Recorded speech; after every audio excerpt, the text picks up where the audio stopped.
At Serenity Lane, we often receive calls from family members who are worried about a loved one's drinking or drug use. They may be angry and frustrated and wonder if they should try to organize an intervention.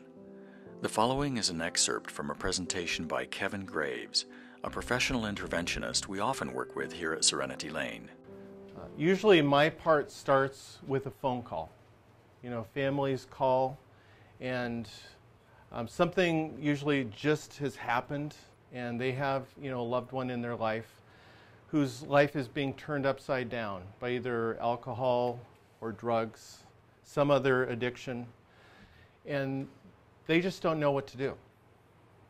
So a lot of times they're asking questions about intervention, the intervention process, but more often they're underneath those questions, they're asking, what do we do next?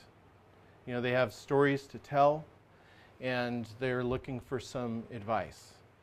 Every once in a while, and this is rare, I'll have families who will not have had any honest, forthcoming conversation with their loved one about their concerns. And if they haven't, I will push them and advise them and say, I think that's your next step. That's how adults address their concerns, is face to face and directly.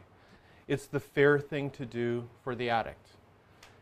Part of the disease is that their loved one isn't going to get it.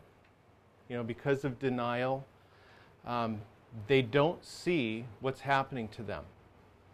Left to themselves, they're probably not going to get where they need to get to, and they're probably not going to choose what's in their best interest. Their ability to choose has been compromised.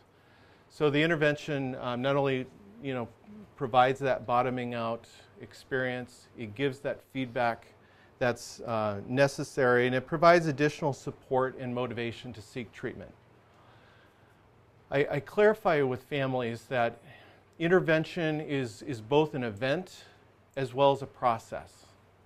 So, there is the event that occurs, but that continues to work long, on the addict long after the event is over.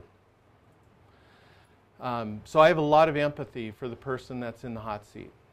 And there's no reason why, from my perspective, intervention can't be loving, positive, respectful and honoring on the one hand, and effective on the other hand. But there is a secondary goal, and this is really important to me, and that is to get the family help as well.